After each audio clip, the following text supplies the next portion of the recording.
light and joy and peace abide in me.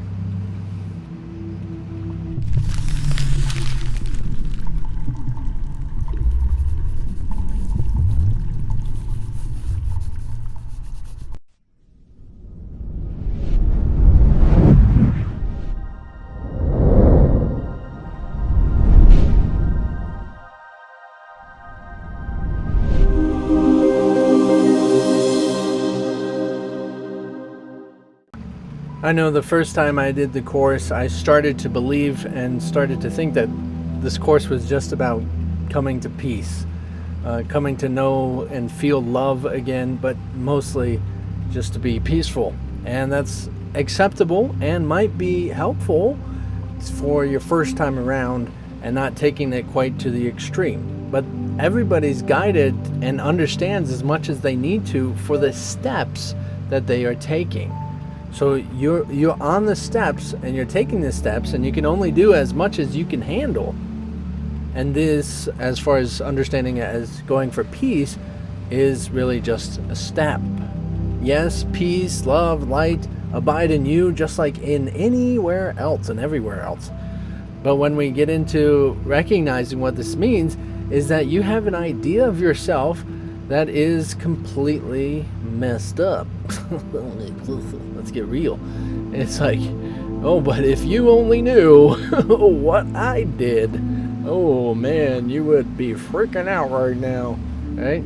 If you only knew, even if I knew my real self, man, would I be finding an angel or a demon?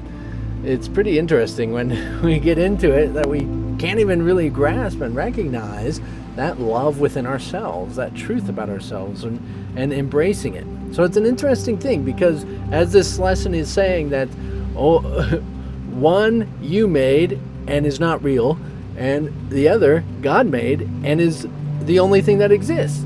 And then you're sitting here, you're looking at yourself, you're like, all I see is the one I made. All I see is what I made, and yet you're telling me that's the one that doesn't exist. It's like, if I can't even see the one that you made, or that God made, right? I can't see that one, so that one doesn't exist. And so, is it, and I want to ask in an inquiring manner, is it that you misunderstand which one's you and are obsessed over an illusion? Or do you just have a wrong idea about what you're seeing?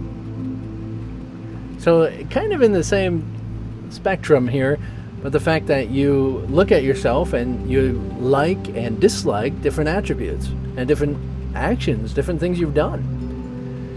These are just plain out wrong. You can't really, unless you judge. Okay, let's say this right.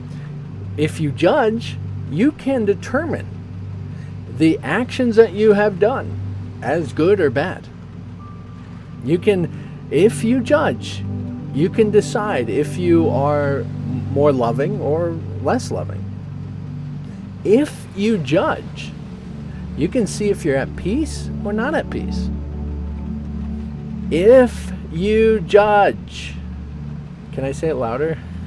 If you judge, then, only then, can you tell if you are not at peace, if you are not loved, if you are not joyful, if you are not light.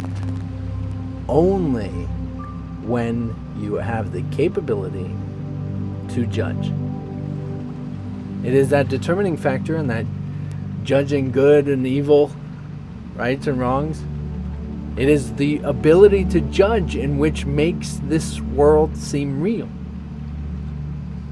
That is what you're surrendering when you're forgiving. You're forgiving the ability to judge. And this goes with you and everyone. You have to forgive yourself, which means you surrender the ability to judge yourself. And that's not judging as in, oh, I'm just such a bad person. No, I'm just is what I is. And yes, that's true. But you don't know what that is. Right? So you can't tell and determine if you're a good person or a bad person. You is what you is. Right? You are what you are.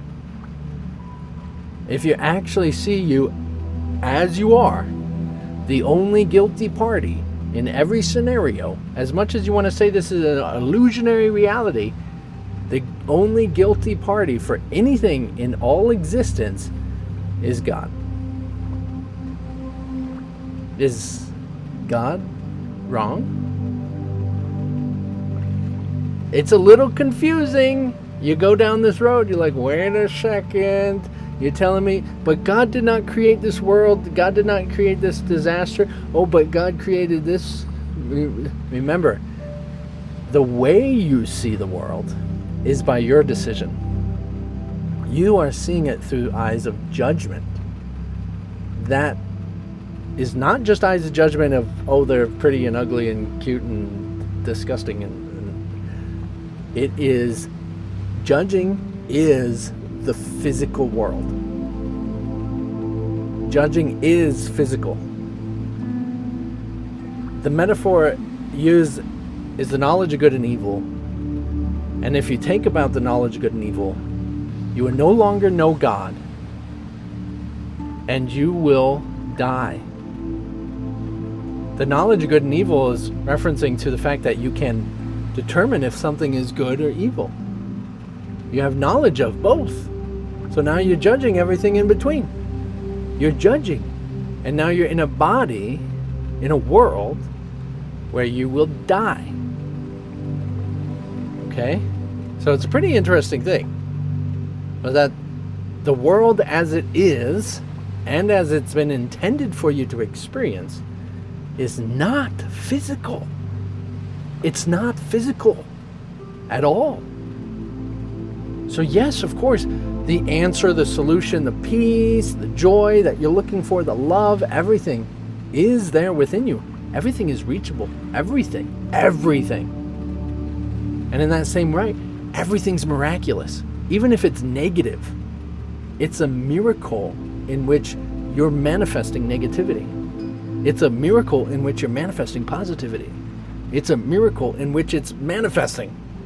It doesn't matter what it is. It's the fact that it is. That's the miracle.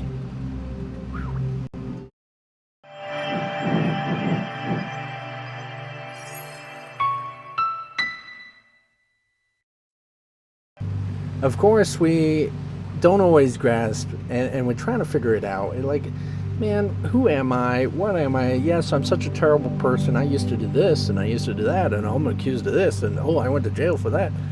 And we can't recognize what we are as simply, we're doing with what we got, right? We're doing the best with what we got. And that's the problem, is like we can't see a way out. Literally, you cannot get out with it. You can't get out of it with it. So that's why meditation is so important in this questioning practice and getting into really the depths of your mind, is that you have to recognize that what you are is far more than what you think of yourself to be.